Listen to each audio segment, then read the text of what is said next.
এবার তোমাদের সাথে যেটা শেয়ার করবো সেটা আমার এবছরে আপাতত পছন্দের, সবথেকে পছন্দের প্যান্ডেল বলতে গেলে। তো এটা হলো জগৎ মুখার্জি পার্ক। তো জগৎ মুখার্জি পার্ক বিগত কয়েক বছর ধরে মানুষের মনে কিন্তু এটা আলাদাই জায়গা করে নিয়েছে। তো আমি চলে গেছিলাম, এটা রাজবল্লভ পাড়ায়, ঠিক আছে, এটা রাজবল্লভ পাড়ায় জগৎ মুখার্জি পার্কটা আছে। তো আমি চলে গেছিলাম, তো এখানকার থিম ছিল হচ্ছে আন্ডার ওয়াটার মেট্রো। তো আন্ডার ওয়াটার মেট্রোটাকে এরা প্রচণ্ড ভালোভাবে ফুটিয়ে তুলেছে।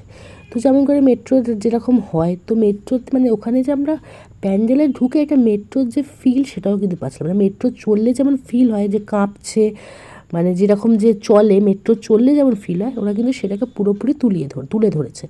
এবং ওরা কিন্তু এরকম ব্যবস্থাও করেছে, তুমি যে আন্ডার ওয়াটার মেট্রোতে তুমি যেভাবে চারদিকে জানলা দিয়ে যা দেখতে পাবে সেটাও কিন্তু তারা ব্যবস্থা করে দিয়েছে। তারপর আরেকটা ব্যাপার খুব ভালো লেগেছে যে মেট্রোতে বসার জায়গাগুলো খুব সুন্দর ছিল, কিন্তু সেগুলো চেন দিয়ে বাঁধা ছিল, এটাই যে সমস্যা। আর যখন মেট্রোতে নামতে যাব, মানে মেট্রো যখন শেষ হয়ে গেল, তখন সেখানে বলছে যে আপনাদের স্টেশন চলে এসছে, প্ল্যাটফর্ম ডান দিকে। এটা কিন্তু হ্যাবক লেগেছিল আমার। নামার পরই মেট্রো থেকে নামার পরে এক্সেলেটার ছিল, তো সেটাও খুব সুন্দরভাবে প্ল্যাটফর্ম নাম্বার 2 দিয়ে আমরা নামছি, সেটাও কিন্তু খুব সুন্দরভাবে ফুটিয়ে তোলা হয়েছে। প্ল্যাটফর্ম নাম্বার 2, প্ল্যাটফর্ম নাম্বার 1 দুটোই কিন্তু ছিল। এবার প্ল্যাটফর্ম থেকে বেরিয়ে পেয়ে গেছিলাম আমাদের মা দুর্গাকে। তো মা দুর্গাকে জলের মধ্যেই মানে খুব সুন্দরভাবে মানে ওরা মানে রেখেছে, মানে মা দুর্গা জলের মধ্যেই বসে আছে। এবার চলো তোমাদের দেখায় যে মা দুর্গা কিসের ওপর বসে আছে। তো এটা বেশ ইউনিক, বেশ সুন্দর লেগেছে। তো এখানে দেখা যাচ্ছে প্রচণ্ড পরিমাণে কিন্তু ভিড় হয়েছিল এখানে, এটা একটা ব্যাপার খুবই ছিল যেখানে জগৎ মুখার্জি পার্কে।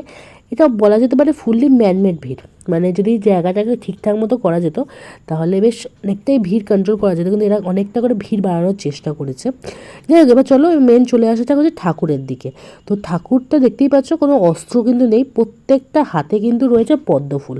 আর এখানে লক্ষ্মী, গণেশ, সরস্বতী, কার্তিক সবাই কিন্তু নৌকায় বসে আছে, জলের ওপর বসে আছে, বাট নৌকায় বসে আছে। আর এখানে মা দুর্গা কিন্তু বসে আছে কুমিরের ওপর। তো চলো তোমাদের সামনে থেকে দেখিয়ে দিই। দেখতে পাচ্ছ কুমিরের ওপর পদ্ম ফুল আছে, পদ্ম ফুলের ওপর কিন্তু মা দুর্গা বসে আছে, আর হাতে কিন্তু সবার মানে প্রত্যেকটা হাতে কিন্তু পদ্ম ফুলই রয়েছে। আর লক্ষ্মী, গণেশ সবাই কিন্তু নৌকায় বসে।